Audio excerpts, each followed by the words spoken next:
Welcome back to Car-Pinionated, our weekly show about cars, the car industry, and driving in general. My name's Doug Stewart. I'm the senior digital content producer at Fox 61 in Hartford. This is my friend Glenn Packman.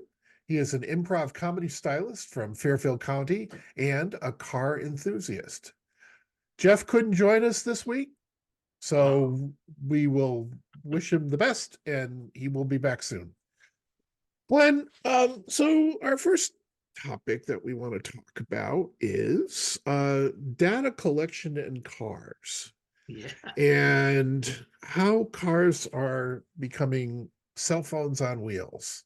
Yes. Yeah.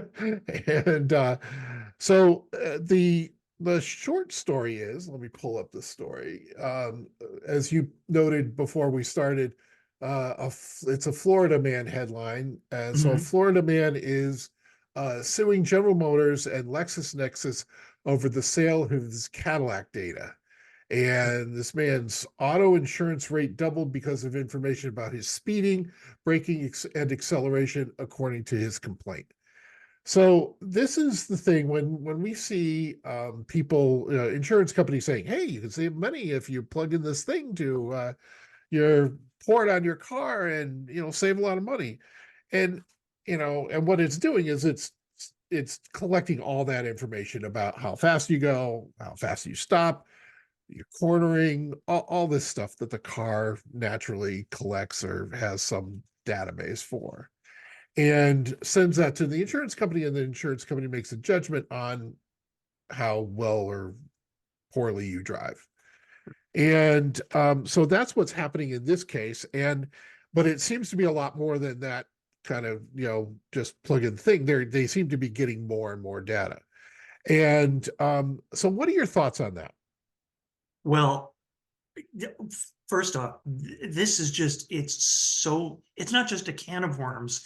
It's an entire six pack. It's a 12 pack of worms. It's just, there are so many different facets to this that that are questionable and just, that are topical today because it's all new territory. But I'll start with first off that, I mean, it just shrieks of Big Brother.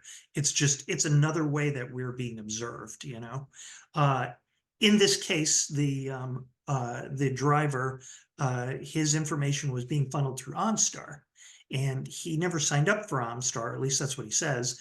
And he actually approached GM and said, "Can you show me the thing where I signed up for OnStar?" And they replied, "Well, we can't just get the information that says where you signed up for OnStar." And his response was, "Yeah, but you can tell me exactly how many times I put my brakes on between 6 a.m. and 8 a.m. on a specific date." This is crazy, It's just, you mentioned the progressive ad with the little thing that you can add to your car, and it Yeah. it might save you tons of money on your insurance. What they're not doing is the asterisk disclaimer that says, yes, it might also double your insurance rate. Right. And that's another thing that it comes down to is like, the are we being really open and very transparent about what this information can be used for?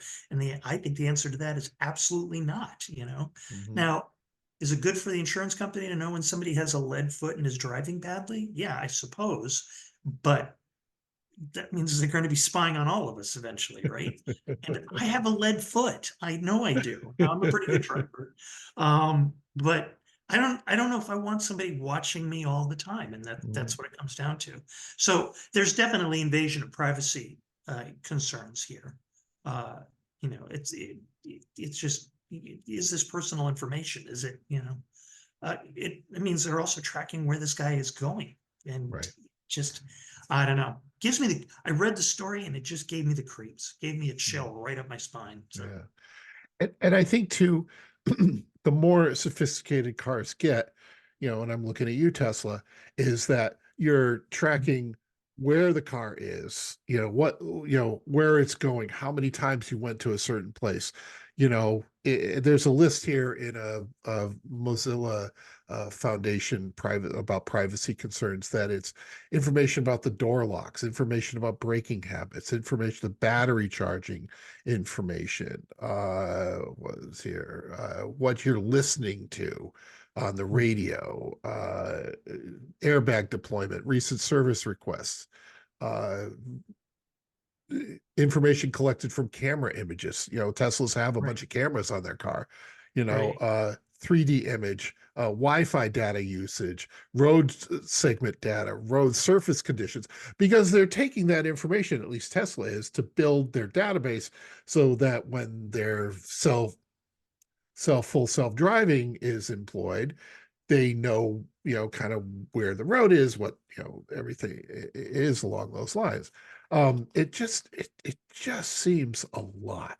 I mean, and I It get it. is. And then the other piece of it too is that then you have these automakers who are selling that information. Right. Ford and Audi and Toyota all sell, and I'm sure a lot of other ones sell that data on you. And you know, we also, I mean, we carry a cell phone in our pocket, right? And this thing is constantly putting out information, when you use an app, where you are, what other apps you're using. And, and I'm wary about, what apps I put on the phone and what I need to have on the phone, but they all talk together and they're all sending all sorts of data. And the worst thing to me, the worst thing you can say to me is like, well, if you do this, we'll save you money. Right. Well, you're making money someplace else, right? Right. Right. And I Exactly. don't mean to be Exactly. tinfoil hat about this because, I certainly do things on the internet. I mean, that's how I make my living, right? But I don't know. It just, I don't think most people understand the depth to which this happens. Right. Right. And when do we start to see things going beyond what they're supposed to be used for? I mean, what if this guy doesn't get a job because somehow that information funnels to a potential employer? I Mhm. mean, some people, so I'm sure some people out there are saying, "Oh, Glenn, you're being ridiculous." But am I? Am I Nope. really being ridiculous? I don't think so. I mean, Nope. they already do background checks. When do these things start to mesh? And suddenly we're forced to just be these perfect little human beings because we're being watched all the time, Yeah. It's just creepy. I mean, every time something like this comes up, I'm like, man, George Orwell was right. He was just, he was just 40 years Yeah. early. But Yeah. other than that, it just, I don't know. It gives me the chills, and I feel for this guy. And I Yeah. mean, a lot of people will argue, it's like, yeah, but someone who's doing irresponsible things should be treated like an irresponsible person. Well, oh, okay, if that person is aware of the fact that they're being watched all the time. So I guess the moral of the modern story is act like you're being watched all the time. Yeah. Well, and I think when it comes down to it, when you said if somebody's doing irresponsible things, who's making the judgment as to what's irresponsible, Right. right? That braking hard is irresponsible. Well, we all reasonable drivers, all drivers brake hard once in a while, and Right. and and Right. as and at what point is that line that, okay, well, that's reasonable, but that's not reasonable, Mhm. and going back to what you said about losing a job, and there was a time when I was hiring people for certain positions at the station, and there were people who had bad driving records, and because a significant portion of the job that I was hiring them for was to drive, right?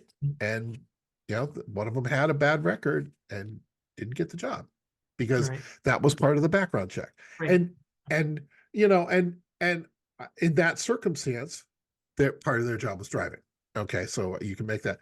But what if that person doesn't have anything to do with driving? Right. Right. They're just driving their own car in, coming, parking, hopefully not hitting anyone else in the parking lot. Look, Yeah, yeah. but that's I don't know.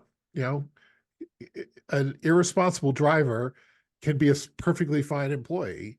Right. You just have to where that line gets drawn. Right. Yeah. And do you see a whole bunch of people going and buying 1967 Chevelles? Right. Their cars and collecting any information Old on them. school car that doesn't have any sort of, connections. Yeah. Yeah. They're Um, rolling up the windows.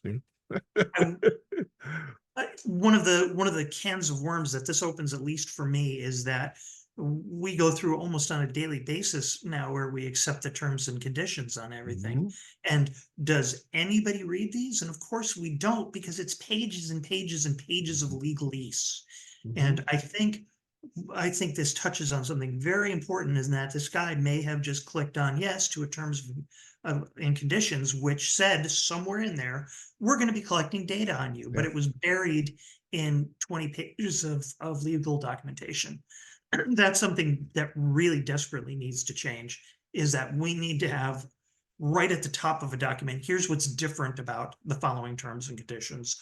And then down at the bottom, here's all the standard language. And if you Mhm, want to read all of it, great. But we should be able to point out those key things that are not of the norm. And mhm. then that opens up the argument as to, okay, so what's the norm, Right. But it's consumer protection is what it comes down to. And that's going to be, I think going forward, it's going to be really tough to protect the consumer. Mhm. Just we already see so much of it, and I don't think it's going to get curbed. And No. PS, here's a larger political topic that we could all be discussing, and nobody is. So if I can veer off into the realm of politics for just a moment, but it's important. I mean, I can personally say that, yeah, I had downloaded an app that'll help me at work. It's been tremendous, but I clicked yes to their terms and conditions without reading it. I didn't have time to go through 30 pages of documentation. That, P.S., and I used to work in legal, I still wouldn't understand all of it. Right, right. So Yeah. it just, I don't know. I think that day is coming where suddenly something's gonna go horribly wrong, and there's gonna be a really bad lawsuit, and then things will change. But it's always the case of somebody has to quote unquote die before anything is done. It's one of those things in the article is there's a Georgetown law professor who's saying that he's expecting that there will be an investigation by the FTC as well as lawsuits by consumers against automakers and data brokers. He said the quote is, "Just wait for the avalanche. It's coming." Mhm. Yeah, Yeah. yeah. And I don't think he's talking about the Chevy truck. No, no.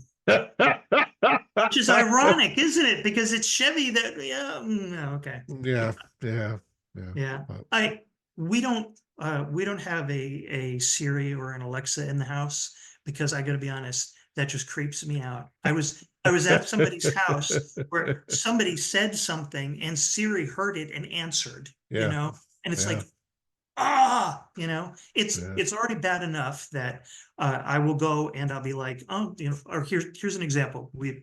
One of our pieces of furniture broke, and I needed to replace that piece of furniture. And I did a very quick search online, and Mhm. now my computer, Yeah, Facebook, everything yeah, is overwhelmed with furniture ads. yeah, Okay, yeah, just from one search, just one, yeah, because the logarithm out there is saying, oh, there's Glenn, yeah, he's interested in furniture, yeah. and it's like, you And Google and, search and something, and anything. like the thing is like you go and you buy that thing, right? You buy whatever you were looking for, and that doesn't stop. Oh no, oh no. Like you're still like, I already bought it. I'm Right, done. I'm right. done with you. As a side note, I really wish there was a way of telling the digital universe, I am not interested in answering your survey ever. Okay, I could seriously, I'm not even exaggerating. I could make a full-time job out of answering surveys for stuff that I've bought or used. It is overwhelming the Yeah. number I mean, my bank, it sends me a Oh survey my God. every time. Every time. Yeah. Yeah, how did we do? And I know it's important for them to get this feedback. I don't have the time. And Right. if it was just them, sure. But my bank, we took the car in for some work. They sent us a survey. Every time I pay a bill to one of my vendors, I get a little thing. How did we do this month? And it's like, I'll let you know when you did something wrong, Right. or when you do something really out of the ordinary Yeah. way. I if I got specific service from some specific person, I'll answer the survey. Yes, yeah. Okay. Mhm. And I uh what I hate, so I had a non terrible medical thing a couple weeks ago, and I went to urgent care center, and then I went to the emergency room and took care of the problem. I'm breathing again. It's all good. But I swear to God, the hospital has sent me 4 different surveys about how the emergency department treated me. Like, I've already answered you once. Yeah, yeah, yeah. Yeah. And it's never ending. It's like, there are some, like you said, the smaller the concern, the more interested I am in saying a good review. A Yeah. mom and pop organization, somebody on Etsy who did a great job. Absolutely. There's so much, a good restaurant, because so much more banks on this. I don't think my huge multinational bank really needs a good review to make their day. You know what I mean? It's, I guess it comes down to that with so many fingers in the pie that is our time, we have to just be very careful about how we dole it out now, you know? And where surveys are concerned, not a lot from me. It's, yeah, and PS, you better do something really special or really bad. Mhm. Trust me, there have been a few Mhm. of those. Yeah. Yeah. Yeah. No, Anyway. but I feel bad for our Florida man uh, in this instance, because that is just as if Florida doesn't have enough insurance problems. Now this guy can't get Oh. insurance. Oh. Yeah, I mean, just, wow. Now, first I can't get insurance on my house. Now I can't get insurance to drive my car. Exactly. I don't know. I don't know. I feel Yeah. bad for the citizens of Florida. I really do. Yeah. And with that, we're going to bring With this that, episode. We'll bring this episode to a close. I'm going to start something new, and I'm going to ask our loyal viewers, our loyal fans, as it were, to borrow a phrase, um, if they would want to want to send us uh, a little video or some text about weird cars that you love that no one else does. Um, Whatever that is. If you want to send us some video, please send video the real way, like this. Not like this, not like this, like this. Right? Yes, right. Exactly. Exactly. especially upside down. No. You can send it to my email address, dstewart@fox61.com, and put something in the subject line that says weird cars. So I will see it. Make it 1 minute or less, paragraph or less. If you own this weird car, include a picture so we can use that. Um, that would be awesome.